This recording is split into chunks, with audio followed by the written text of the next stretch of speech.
নতুন বছর পুরনোকে পেছনে ফেলে নতুনের সঙ্গে পথ হাঁটার শুরু। তবে পুরনোকে ভুলে নয়। 2012-র একেবারে শেষ লগ্নে ডিসেম্বরে দিল্লিতে ঘটে গণধর্ষণ কাণ্ড।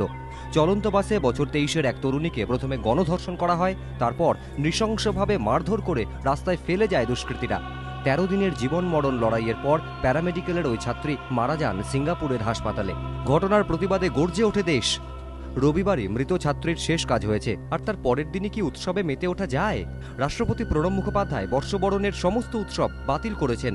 আবেদন জানিয়েছেন তাকে যেন কেউ নতুন বছরের শুভেচ্ছা না জানান। একই পথে হেঁটেছেন কংগ্রেস সভানেত্রী সোনিয়া গান্ধীও। দিল্লি ধর্ষণকাণ্ডে মৃত তরুণীর প্রতি শ্রদ্ধা এবং তার পরিজনদের প্রতি সমবেদনা জানাতে বর্ষবরণের উৎসব বাতিল করে রেলও। রেলের তরফে জানানো হয়েছে সমস্ত জোনেই এদিন কোনো রকম উদযাপন হবে না। একই সিদ্ধান্ত নিয়েছে প্রতিরক্ষা মন্ত্রকও। মন্ত্রক থেকে জানানো হয় দিল্লি ধর্ষণকাণ্ডে মৃতের প্রতি শ্রদ্ধা জানাতে সেনাবাহিনী বর্ষবরণের উৎসবে সামিল হবে না। দিল্লি, মুম্বাই সহ দেশের বিভিন্ন রাজ্যেও বর্ষবরণের রাতে শোকের ছায়া। দিল্লি গণধর্ষণকাণ্ডে মৃতের প্রতি শ্রদ্ধা জানাতে অনেক হোটেল রেস্তোরাঁয় বর্ষবরণের উৎসব বাতিল করেছে। বছর শেষের উৎসবে মাতেনি দিল্লির প্রেস ক্লাব অফ ইন্ডিয়াও। দিল্লি কাণ্ডের জেরে অনেক তারকাও এবার বর্ষবরণের উৎসব থেকে মুখ ঘুরিয়েছেন। বচ্চন পরিবারের তরফে জানানো হয়েছে বর্ষবরণের উৎসব এবার বাতিল। ঋত্বিক রোশন, রণবীর কাপুর থেকে শুরু করে হেমা মালিনী, শাবানা আজমি, নাসিরুদ্দিন শাহ, জাভেদ আখতার অনেকেই এবছরের বর্ষবরণের উৎসব বাতিল করেছেন। এবিপি আনন্দ।